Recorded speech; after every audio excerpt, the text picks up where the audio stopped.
विनीता जी, इस पे आश्चर्य हम लोगों को होना नहीं चाहिए, क्योंकि अयोध्या का वो ढांचा गिरने के बाद यही नारे लगाए थे, अयोध्या एक झांकी है, मथुरा काशी बाकी है। तो ये तो एजेंडे का पार्ट था, और आज से नहीं, सालों से था। तो राम मंदिर बन गया, तो एक एटीएम अब खत्म हो गया, उस एटीएम से जितने नोट उगलने थे उगल गए। अब आखिरी बार उस एटीएम को हिला डुला के निकाला जाएगा जब वो मंदिर पूरा होगा 2024 तक, तब उसका एक बार फिर से बेचने का प्रयास होगा। फिर मथुरा में एक बार पॉइंटर मार के देखा, मथुरा में कुछ हो सकता है क्या। तो चुनाव के बीच में ही मथुरा का एक हो गया था कि वहां चलेंगे, लेकिन वहां पे पहले ही मामला ढुस हो गया।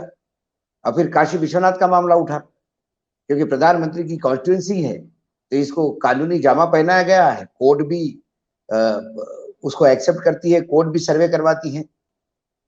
और अयोध्या के मामले के बाद तो अब सबको लग रहा है कि सर्वोच्च न्यायालय से अब ये तय होगा कि भगवान कहाँ पैदा हुए। सर्वोच्च न्यायालय तय करेगा कि भगवान यहाँ पैदा हुए और यही हुए। सवाल है भगवान पैदा कहाँ हुए इसका नहीं है, सवाल भगवान क्या थे। यदि राम, पुरुषोत्तम राम यदि कहते हैं उसको, तो उनकी क्वालिटीज हम अपने आप में कितना मानते हैं। यदि शिव जी की बात होती है तो शिव जी की कितनी क्वालिटी अपने पास है।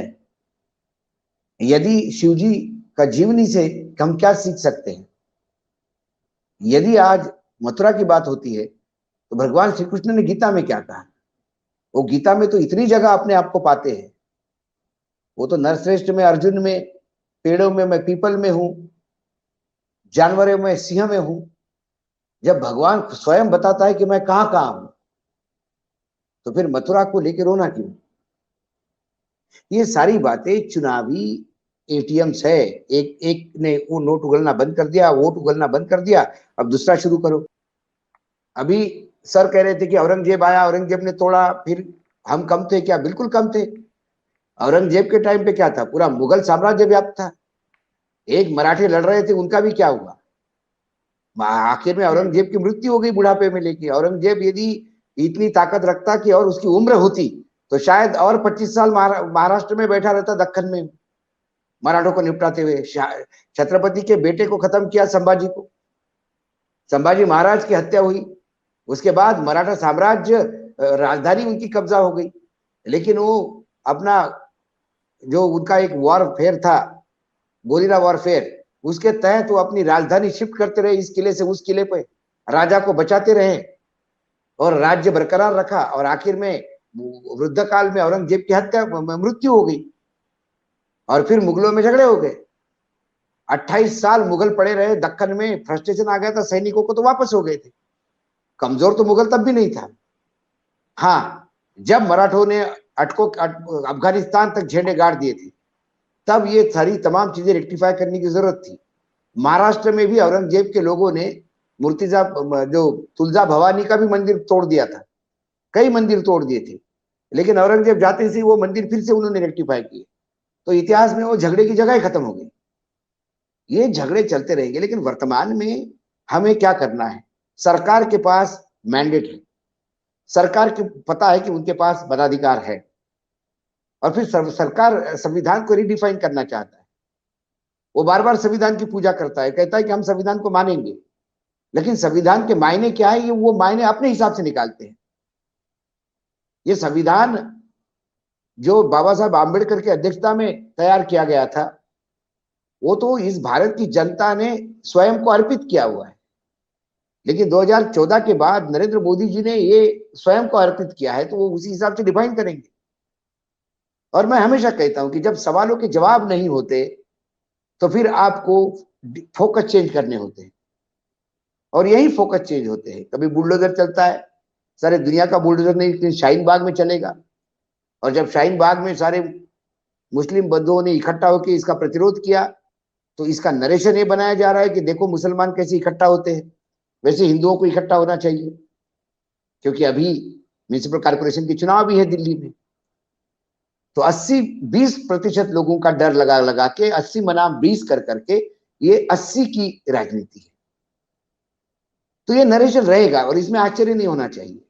ये फेज वाइज रहेगा।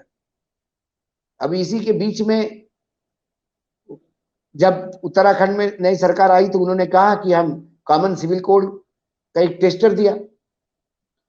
उसके बाद देश के गृह मंत्री जयपुर में जाके बोलते कि पूरे देश में अब कॉमन सिविल कोड लागू हो जाना चाहिए। एक नई बहस चालू हो गई।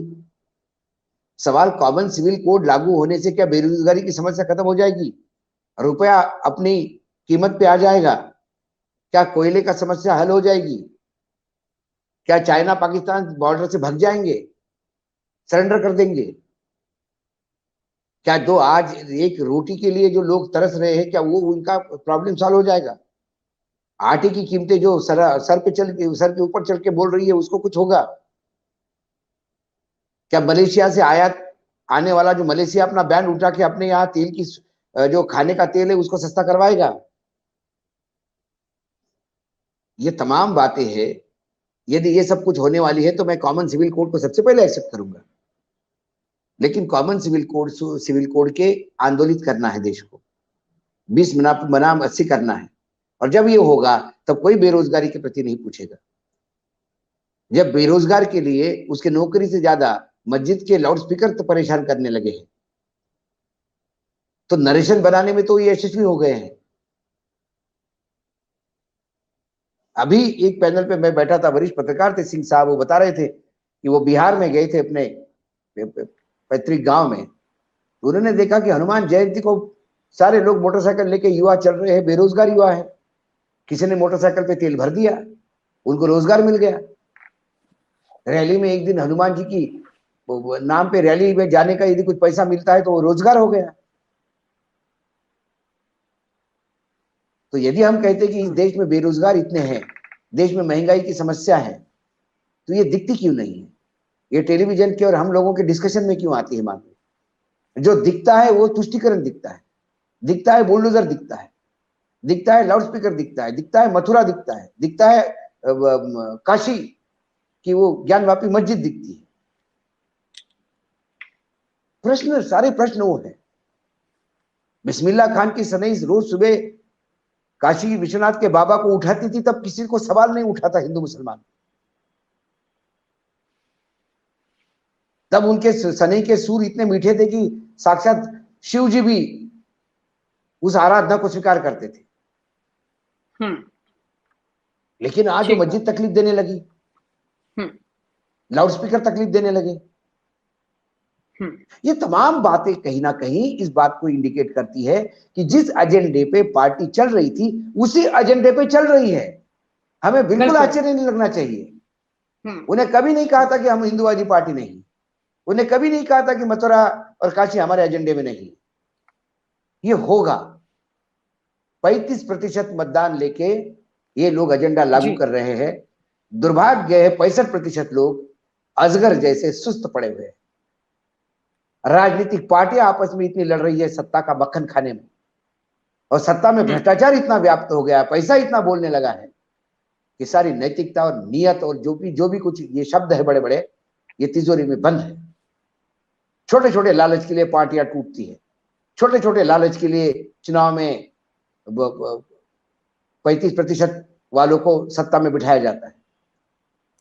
और ये जो क्षणिक लालच है, इससे देश को इस ऐसे मोड़ पे ले जा रहे हैं कि जिसको वापस लाने में पीढ़ियां लग जाएगी।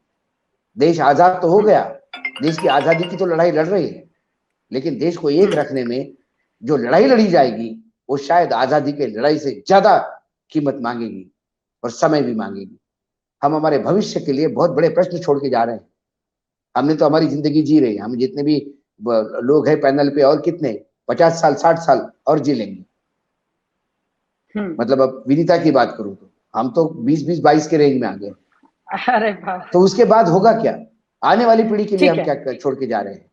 हम मस्जिद की लड़ाई छोड़ के जा रहे हैं, मस्जिद की लड़ाई छोड़ के जा रहे हैं, मंदिर की लड़ाई छोड़ के जा रहे हैं, लाउडस्पीकर की लड़ाई छोड़ के जा रहे हैं, हलाल या झटके की लड़ाई छोड़ के जा रहे हैं।